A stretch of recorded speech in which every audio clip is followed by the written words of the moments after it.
Kita lanjut kembali pemirsa dialog bersama dengan Direktur Lingkar Madani Indonesia, Ray Rangkuti. Bang Ray masih bersama kami ya? Ya, Oke, Bang Ray kira-kira menurut Anda apakah mungkin gitu besar kesempatan, besar kemungkinan ada kesepakatan begitu antara ketua umum dari masing-masing parpol terkait dengan bagaimana mereka sama-sama mengejar ambisi dalam pemilu 2024 tentunya? ya harus ada. Kalau tidak ya untuk apa ketemu ya. Langsung Harus ada. diumumin gitu loh Bang, nggak maksudnya nggak nunggu-nunggu nanti kita akan umumkan lagi dalam waktu dekat seperti itu sore Oh ini. iya, kalau sekarang sih menurut saya belum ya. Kalau untuk soal deklarasi itu saya kira itu tadi koalisi ini akan nunggu 3-4 bulan ke depan. Hmm. Karena masih punya potensi untuk dievaluasi. Kalau misalnya ya Pak Prabowo namanya nggak naik-naik sekalipun sudah dibuat bayang-bayang akan didukung oleh koalisi besar dan juga oleh presiden gitu ya, dalam hal ini Pak Jokowi gitu. Tapi elektabilitasnya misalnya hanya naik 1 atau 2%, tentu akan ada perhitungan untuk apakah beliau tetap dilanjutkan sebagai calon presiden atau tidak gitu. Oleh karena itu mungkin nggak akan ada deklarasi buru-buru. Saya kira juga Perindo akan menahan diri untuk tidak melakukan deklarasi secara sepihak juga ya terhadap Pak Prabowo, meskipun tentu ya secara kalkulasi politik sekarang ini kans Pak Prabowo sebagai calon presiden itu kuat ya di lingkungan koalisi ini gitu. Tapi oleh karena itu mungkin nggak akan ada deklarasi baik dari koalisinya maupun partai-partai politik sendiri-sendiri yang ada di sini gitu ya, termasuk di dalamnya hal ini adalah Perindo, saya kira dalam 1 atau 2 bulan ke depan. Jadi punya potensi bahkan mungkin 3 bulan ketiga dari sekarang kemungkinan akan ada deklarasi kalau sudah kelihatan ya keajekan elektabilitas dari calon presiden yang akan diusung gitu. Tapi tampaknya Pak Prabowo sendiri atau sosok Prabowo Subianto sendiri menjadi sebuah market tersendiri terutama bagi parpol-parpol yang berada di luar lingkaran parlemen begitu. Karena kalau kita dapat informasinya kan Bang Ray besok selain ya maksudnya Perindo hari ini, besok PBB Partai Bulan Bintang juga rencana Ya, atau berencana. itu yang saya sebut tadi kan kenapa Perindo tiba-tiba juga ketemu dengan ya karena sekarang ini kansnya ada pada Pak Prabowo gitu. Setelah blunder yang dilakukan oleh PDI Perjuangan terkait dengan penolakan Piala Dunia. Ya itu. Nah sekarang ya Pak Prabowo, Pak Jokowi menyatukan dua koalisi ini menjadi koalisi besar dan kemudian sepertinya ya menomorsatukan Pak Prabowo sebagai calon presiden meskipun itu belum kata putus gitu kira-kira. Nah oleh karena itulah tidak mengejutkan kita kalau Perindo tiba-tiba datang, besok PBB, mungkin akan partai yang lain akan datang dan seterusnya itu bergabung di dalam satu koalisi ini. Dan kenapa langsung kepada Pak Prabowo itu yang saya sebutkan tadi karena memang potensi Pak Prabowo-nya sebagai calon presiden ini kuat di lingkungan ini dan oleh karena itu ya kita harus berbicara langsung kepada Pak Prabowo-nya meskipun tentu tidak akan mengabaikan untuk bersilaturahmi dengan ketua umum partai-partai politik yang lain gitu. Oke, ya bisa dibilang salah satu langkah yang cukup cepat ya dilakukan oleh parpol-parpol gitu, merapat ke satu sama lain. Pak Ari kan pengusaha, beliau mengerti. Beliau mengerti. Harus visioner.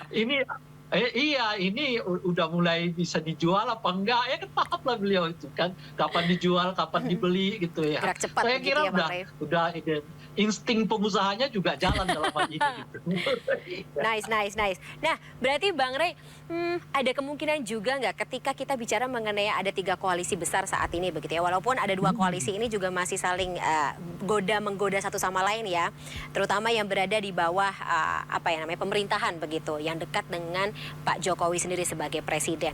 Kira-kira itu juga akan dipengaruhi begitu pergerakan atau dinamika dari masing-masing parpol ini satu sama lain akan mendekati. Ya kalau kita bicara mengenai Perindo sendiri begitu Bang Ray, ada parpol lainkah yang menurut Anda kira-kira prospektif begitu untuk didekati selain Gerindra dengan sosok Prabowo Subianto yang diusung? Tadi saya menyebutkan PDI Perjuangan. Oke. Nah, cuma kan posisi PDI Perjuangan ini bukan lagi magnet seperti sebelumnya kan. Kalau sebelumnya kan orang menunggu.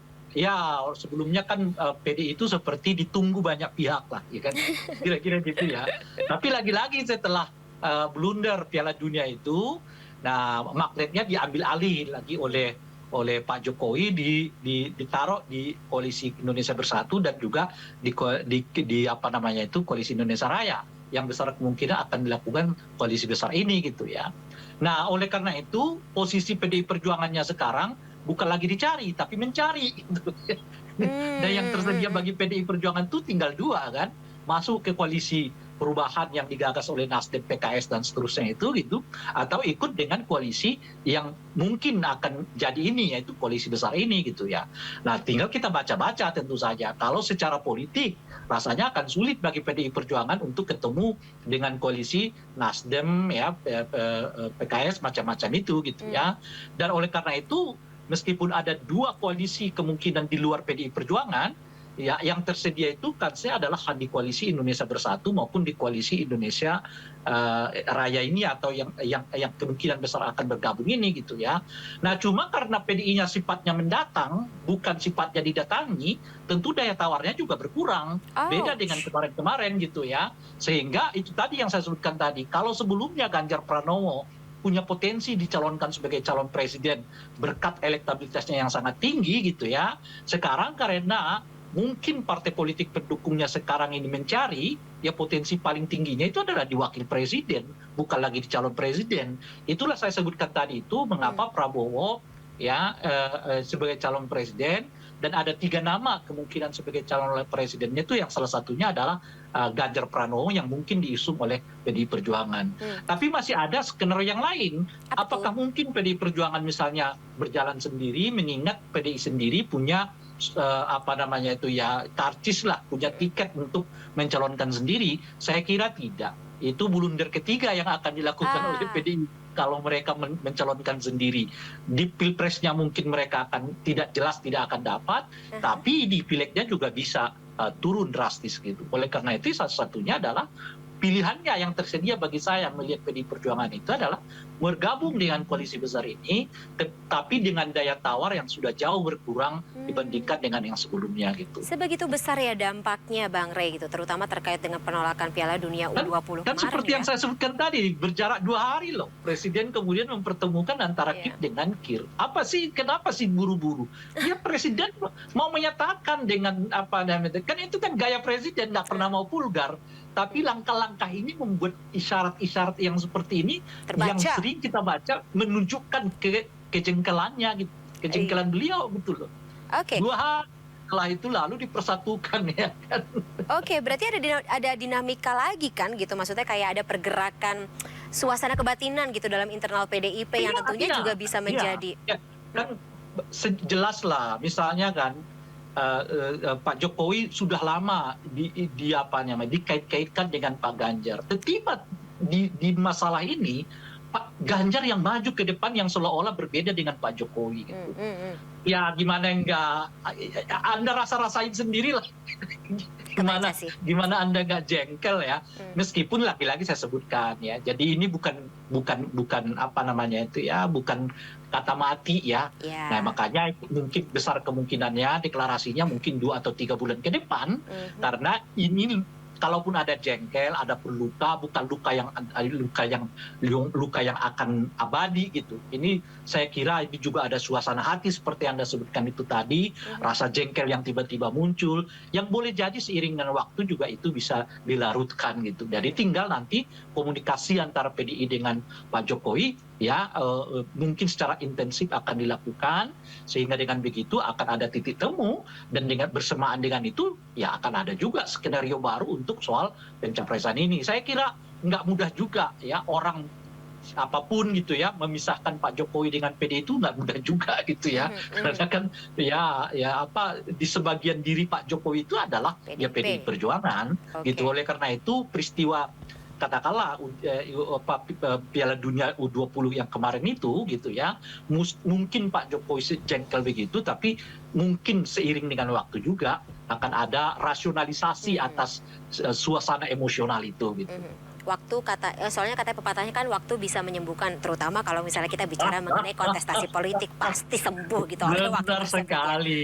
Baik, Bang Rey kalau Ya. misalnya kita baca-baca lagi nih atau kita menerka langkah-langkah apa yang akan dilakukan oleh parpol-parpol gitu, terutama kalau misalnya kita masih ya kalau sekarang kan skenario masih ada dua nih ya di luar parpol yang menjadi antitesis dari pemerintahan. Kita tidak bicara mengenai yaitu 3 parpol yang akan mengusung orang atau sosok yang di luar partai pemerintahan saat ini. Tapi kalau misalnya kita bicara mengenai KKIR dengan juga KIB seperti itu, kira-kira apakah nantinya akan sesuai dengan dicita-citakan atau sesuai dengan penglihatan kita semuanya akan bergabung menjadi koalisi besar, atau nanti justru terpisah-pisah satu sama lain tergantung dengan bagaimana keuntungan dari masing-masing? Bagaimana pembacaan atau prediksi Anda sendiri? Ya, seperti yang saya sebut ini belum final ya, belum sesuatu yang betul-betul menunjukkan akan ada koalisi besar yang sulit untuk tidak direalisasikan, belum gitu. Makanya lagi-lagi kuncinya itu jangan buru-buru untuk dideklarasikan. Kalau buru-buru dideklarasikan ya selesai itu. Iya. Saya kira yang partai-partai ini menunggu dulu. Sebab kenapa gitu? Selain karena pertanyaan partai dapat apa, itu kan penting tuh ya dalam koalisi ini gitu ya. Nah, tapi di luar itu apakah kans Prabowo misalnya kalau dihadap-hadapkan dengan Anies Baswedan itu kuat apa enggak gitu. Sebab kalau kita lihat di beberapa survei, kan sebetulnya yang berhadap-hadapan itu adalah Pak Prabowo dengan Anies Baswedan gitu. Kalau Ganjar kan jalan sendiri itu sudah kan. Nah, suara antara Prabowo dengan Ganjar itu, dengan Anies itu hampir sama, dan umumnya pemilih Pak Ganjar itu yang pindah ke Anies Baswedan gitu. Nah, oleh karena itu sangat penting siapa wakilnya gitu, yang memungkinkan untuk menopang elektabilitas Pak Prabowo kalau konteksnya dengan Anies Baswedan gitu.